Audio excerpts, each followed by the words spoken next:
In this video, we'll discuss overcoming resistance to change. Being watchful, precautious, and reflective while taking your time to do important things might have their advantages, but if your habit is inching more towards procrastination, then it could be that you are resistant to change. And frankly speaking, you are not alone. Most people, in some way or the other, are resistant to change because of the level of uncertainty it brings with it. Recognizing any resistance to change. Truth is, most people hold many assumptions about change. They resist it because it is unknown and therefore frightening. It takes effort to act on changes, and some aren't so keen on putting in that effort. Some don't believe they can see the results they seek, and so why try? Others think they don't deserve to be happy, and so don't change to improve their situations. Some get so lost and stuck up in the cycle of anxiety that they fail to recognize the scope for change, for a better life. While most of these thoughts are indeed assumptions, they can become the very beliefs that stand in the way of what you want to achieve. Take the quiz below to know if you are resistant to change. Worksheet 8, the Fear of Change Quiz. Check the statements that resonate with your feelings. I can take a risk, but what if I fail? Maybe I should not.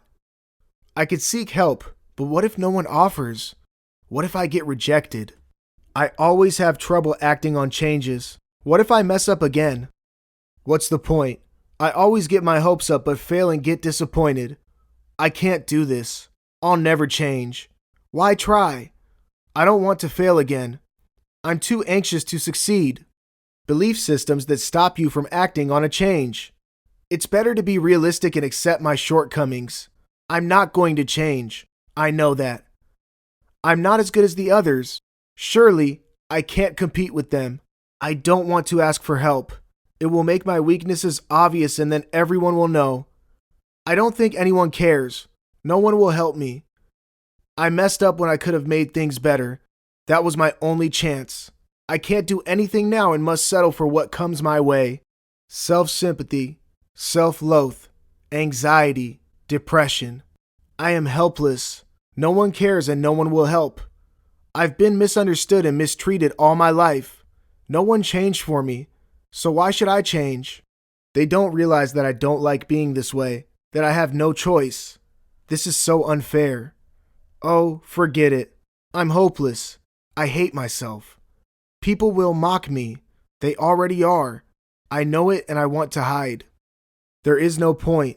I can't see any purpose in my life. I'm so alone and I want to cry. What do you see? The more checks you have, the more you are resistant to change. While the above statements might not be pleasant to realize about oneself, it isn't entirely your fault if you hold any or many of these blocking beliefs. People pick these ideas as a result of the circumstances and experiences they've lived. What's important is that you can change. We all can. You can change right now, or you can try and fail and try again. Both are normal and positive outcomes. Keep at it because the harder you try and the more you persist, the more likely you're going to become the change. Worksheet 9, acting on your change blocking systems. From the statements checked off above, write down each of your change blocking beliefs. Write down their justifications. Why do you do them?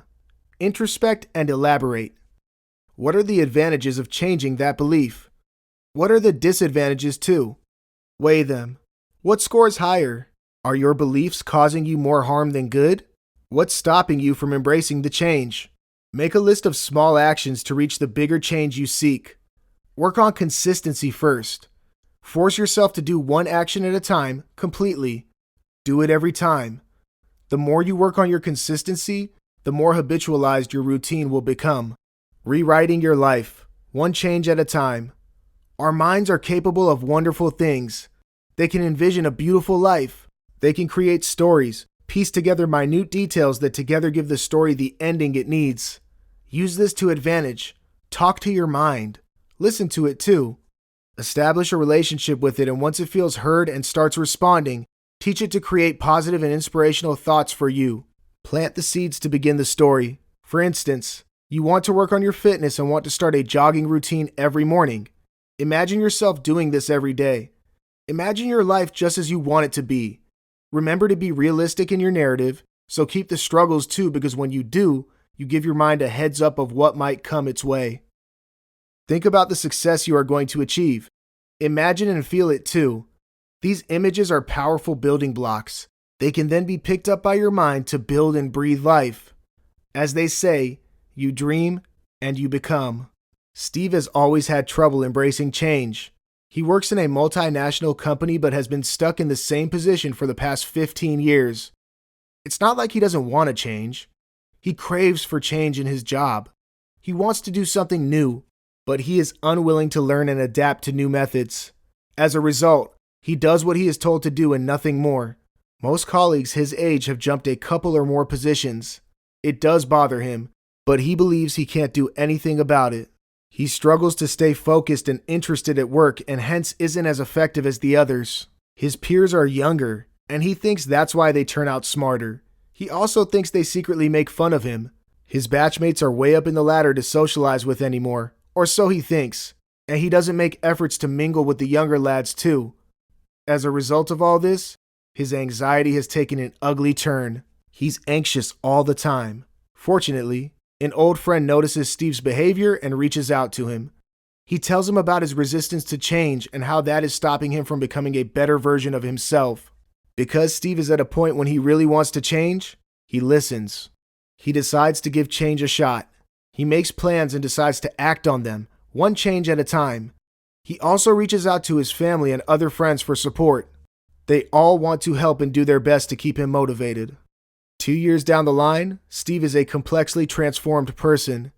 He works harder and smarter and even mingles with all his colleagues. He's made plenty of new friends and enjoys his weekends with family. He's going to complete his master's from a prestigious university and is looking forward to the new prospects that will bring him. Steve is happy. He hardly feels anxious anymore, and when he does, he knows how to stay on top of it. His family and friends are happy for Steve and love spending time with him. Well, like Steve, you too can rewrite your current life script. You can become the change you always wanted to be. The time is now.